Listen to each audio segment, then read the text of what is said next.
What's going on today, guys? Welcome back to another episode of WNN, the music production news source on YouTube. I'm your host, Weaver Beef, and today we'll be talking about feuds. News. Quick warning, there's going to be a lot of drama talk in this episode. That may be great news for you, that may be bad news for you. Either way, you're going to want to get your popcorn. But first up, we'll be talking about EXCISION Gate. You may be asking, what the hell is that? Okay, so it all starts here with this post that EXCISION made on his Twitter. It's a highlight from him at his festival, Bass Canyon 2022. Then Getter decided to quote tweet it saying, "Damn, you're still ripping off Space Laces, man? That shit's sad." Okay, so you may say, what is he talking about? Well, I think this clip here perfectly summarizes it. So this first song here is EXCISION's new song, and the second is Space Laces' unreleased song.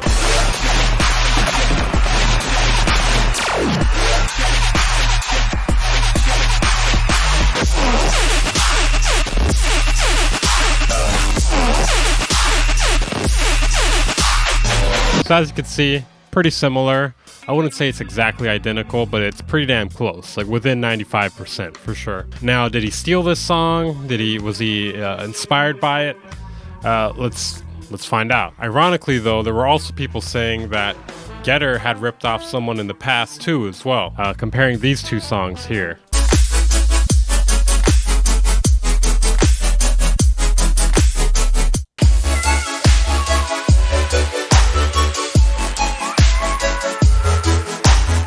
I mean, I would say this one's not as similar as the other comparison. My opinion is that a lot of electronic music sounds really similar, especially the stuff that people call EDM. The more niche the subgenre is, the more similar everything sounds within it.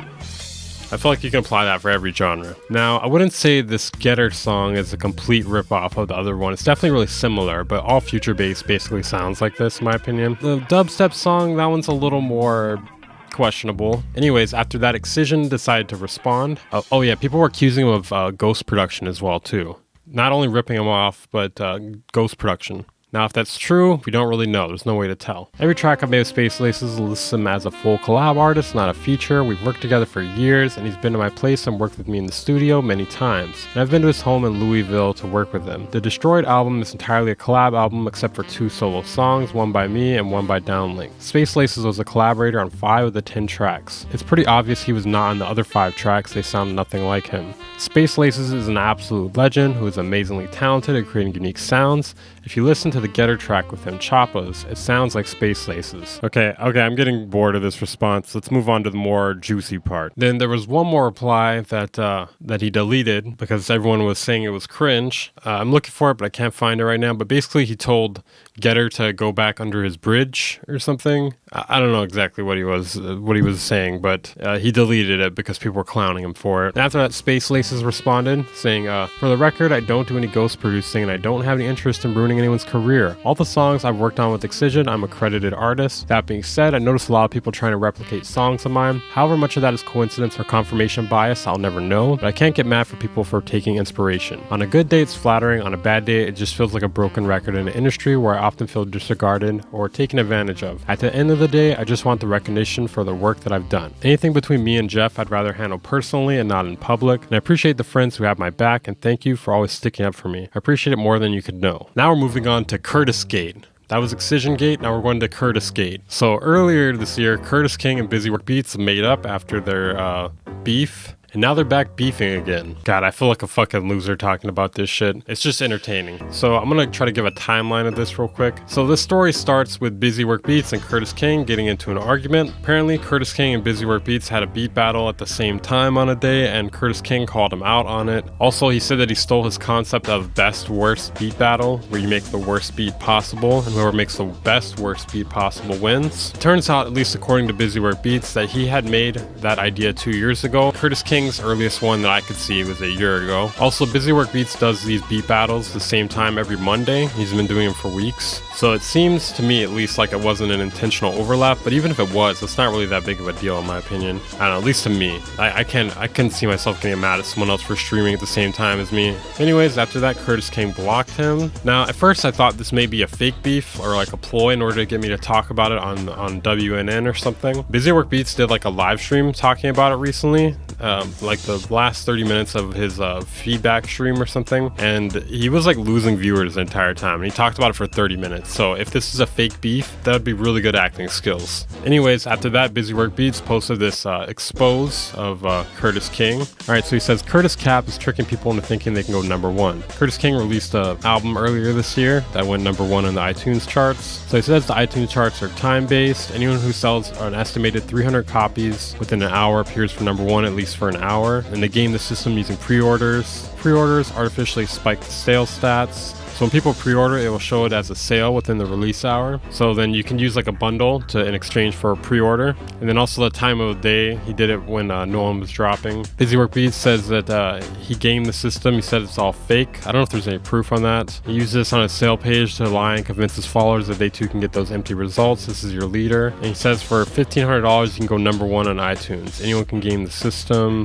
Who's to say he didn't just pay someone on Fiverr? He really went in detail about this. He can't sell his Patreon for $5, but sold 300 copies of the album. Well, it seems like Curtis King might have been emotional and did kind of overreact, in my opinion, at least to the beat battle placement thing. And it also seems like Busywork Beats is a little bit... He's getting a little bit petty here, in my opinion, because, I mean, he keeps bringing up the Patreon. He's brought it up several times now, and he brings up the amount of money he's making on his Patreon, and there wasn't really a real huge reason to do this, in my opinion. I'm gonna read some comments here. Busy said, he blocked me before I spoke on anything, so I have no reason to hold my tongue about things. I think they are misleading to the community. I'm just sharing facts and some opinion/analysis. That's fair. It seems a little salty just how much he's bringing up the Patreon, in my opinion. Tada Beats says, he blocked me after the music producer course dropped, and I called him out on never doing what he said. Unfortunately, my platform isn't big enough to inform people. Can't say if that's legit or not. There's not enough evidence. Apparently, Busywork Beats is making a diss track, it looks like. Kurt Cap, okay. I want to hear that. I really want to hear that. I need to see this. Okay, we got some breaking news live from the editing room right now. Let's go check it out. Okay, so it seems like Busywork Beats dropped the diss track on Curtis King already. That was really fast. I first thought I liked the thumbnail. Pretty interesting. You probably should have wrote Curtis King diss in the title. Probably would have got more views.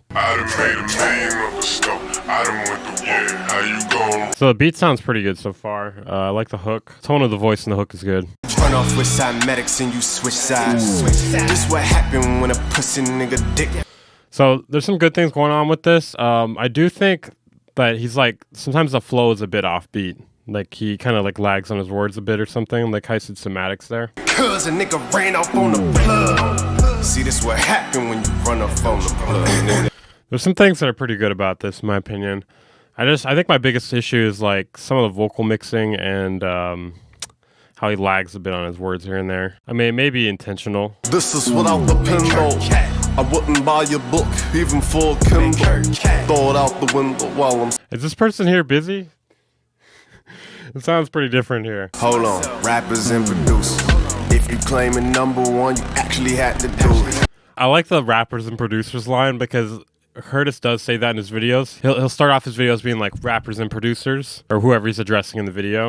Where the patrons at? This Freddy bringing Jason back. Cut the grass when snakes attack. Another line about the patrons, man. That's crazy. It's crazy how much he's like really going in on the patron thing. Okay, so what are your guys' thoughts on that? The flow of it was pretty good. Like he lagged a little bit on the words here and there. I think the beat was actually pretty good. I think it's one of my favorite busy beats I've ever heard. Like that's pretty good for a drill beat too. Like usually drill is pretty overplayed, but that one at least had some different things happening with it, like the basses. Will we see a response from Curtis? It's hard to say. He told me he wasn't going to respond before this. But I don't know, there wasn't a diss track when he mentioned this, so I don't think Busywork Beats has anything that damning on him though, at least from like what he's presented in the public so far. So I don't know if there's any need for him to actually respond. What do you guys in the comments think? I have a feeling they're both going to be watching this. Anyways, I like both of you guys. I think you guys should try to hash it out. I don't know if it's going to be possible to hash it out after this. This seems pretty serious in my opinion. I may do a deep dive into this topic if people seem interested. I'm waiting for all of the facts to come out though before I do so. I don't know, this may be the deep dive right now. I've been recording this part for a while, it seems like. I just saw this this post here. Okay, now on to some less pressing news. You may remember in one of the last WNNs, we talked about MEKA, a new up-and-coming AI rapper. Anyways, he was dropped from his label for being fucking racist. Unbelievable. What a shame. What a shame. It feels like we're living in an alternate timeline right now. I mean, we got AI rappers with major labels, and then they say the N-word because I mean, they're a robot. Like, the lines are blurry. Can they do it? Can they not do it? People revolt, and then they get dropped from their label. So I guess in a few years we'll see MEKA out on the streets. Poor guy. Anyways, Capitol Records severed ties with him following accusations that the project was perpetuating racist stereotypes and appropriating black culture. Now, I think it's bullshit that Capitol Music is apologizing for this because they definitely knew what was going on. They definitely knew what was going on. We offer our deepest apologies to the black community for our insensitivity in signing this project without asking enough questions about equity and the creative process behind it. We thank those who have reached out to us with constructive feedback in the past couple of days. Your input was invaluable, and we came to the decision to end our association with the project. So it's actually technically voiced by a human, but everything else is made by AI. Came under real scrutiny because of the excessive use of the N-word, depicted victim of police brutality. I mean, he looks like a fucking zombie here with his mouth hanging open. Who is taking the photo? That's a good point. Anyways, AI artist canceled.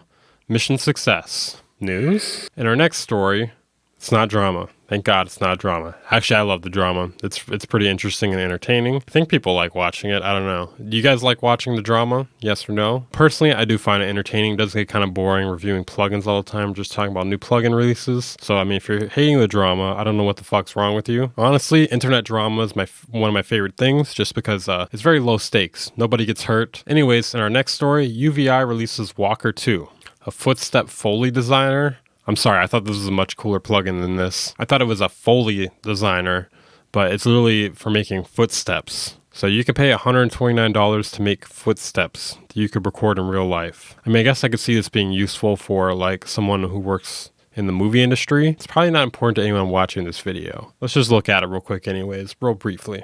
Okay, it's got 45,000 samples. All new samples. You could choose between 14 different shoes. Hallelujah. 8 animal feet. That's actually pretty crazy. Oh, thank God. It's got a great workflow. I really want to watch this video in this video, but we don't have time. We really don't have time. I've been recording for like 40 minutes now. That was literally one of the only new VSTs that's come out since last week. And it's a fucking footstep designer. I'm sorry, guys. Slow week, sorta. In our next story, views from drama. Views from the drama. We got another producer calling out another producer. Slushy is calling out MARSHMELLO. He didn't call him out by name, but it was pretty obvious who he was talking about because he said Bucketheaded. So unless he's talking about Buckethead, which I don't think he ever toured with Buckethead, he has to be talking about MARSHMELLO. So Slushy says, while we are airing T, Bucketheaded DJ telling me not to play the edits and songs I made because he wants to play them in his set instead. Shit fucked me up for a long time. I don't know how many other tweets there were about this, but this is the only one I could find because he deleted them all. I wonder how many songs he told him not to play. If it was just one, because it's like, oh, I got my set planned out, then I could see it. Yeah, I could be like, okay, that's not a big deal. But if he told him not to play out like 6 songs or something like that, or even like 2 or 3, that's pretty fucked up. Why would you admit to writing MARSHMELLO's music? Not even Guantanamo Bay could get that info out of me. So good. News. In our next story, MOOG has raised the prices of their synths 60% across the board. If you notice, I'm finally pronouncing MOOG correctly. I know, I kept getting comments about it. And you know what? I decided, guys, I'm going to do a lot better going forward. I'm going to start pronouncing things, hopefully, how they're supposed to be. It's always with the words that are not pronounced the way they're supposed to be, but people will not fucking give me a break on it. So, it's MOOG from now on, okay? If it turns out to actually be MOOG, I'm going to be pissed at you guys. Anyways, they're raising the prices because of ongoing global challenges. I like what they said here. Did your latest synthesizer cost you an arm and a leg? Well, your next one might cost you an arm, a leg, and a kidney. That's pretty good. That's pretty good. So apparently it'll mainly only affect 3 models. The Moog Grandmother, the subsequent 25, and the DFAM. Basically, it'll be raising from 40% to 64% due to material shortages, supply chain limitations, inflation, as well as rising raw goods and shipping costs. News. In our next story, if you ever watched a Janet Jackson music video, with a Windows XP laptop, you may be entitled to financial compensation. Well, not quite. So Microsoft software engineer Raymond Chin has revealed that a colleague of Windows XP product support shared with him that a major computer manufacturer discovered that when played, the song's video would crash not only one of their own laptops, but also some of their competitors. The video being Janet Jackson's Rhythm Nation. It turns out that the song contained one of the natural resonant frequencies for the model of a 5400 RPM laptop hard drive that they and other manufacturers use to crash. So if you want to test this out, you can check out the video. News. In our next story, BEATPORT has faced racism allegations. Yikes. Not just racism, but bullying and sexism as well too. I know, they're just going through the checklist here. This was found out through an investigative report with Vice. The Black Artist Database revealed through Instagram that they're suspending their relationship with BEATPORT pending further internal review. This is a really long article. I'm sorry. I just cannot. I'll take their word for it though. It's how you get me to believe something. Just write such a long article that there's no way I'm going to read it, and I'll just believe you. I'll just take your word for it because that's way too much for me to read. Some people that used to work there though said they felt very validated reading the exposed piece, so it's not a good look for BEATPORT, that is. If you guys want more information on it though, I'll link to it in the description along with everything else here. Okay, so lastly here, I got a few free things for you guys if you want to check those out. There's a free essential MIDI key kit that's royalty free from Air the Producer. We've actually posted his stuff here on this channel before. It's got 18 melodies. And then we got a free OTT alternative that includes distortion. OTT is already free, just saying. This one also adds distortion to the mix. Does it sound better? Hard to say. OTT is already a really powerful effect, so, you know, it's probably really hard to tell. I'll link that in the description as well. And that's it for WNN, guys. I hope you guys enjoyed it. Make sure to subscribe to the channel if you haven't. Trying to get to 20,000 by the end of the year. We are definitely on track to hit that. Like the video if you liked it. Make sure to consider joining my Patreon if you want exclusive content, as well as exclusive kits that I drop once a month, and sometimes I'll even preview videos early. You get a cool role in the Discord, and you get my utmost respect, the most valuable part of all. Anyways, thank you guys for watching. I'll see you in the next video.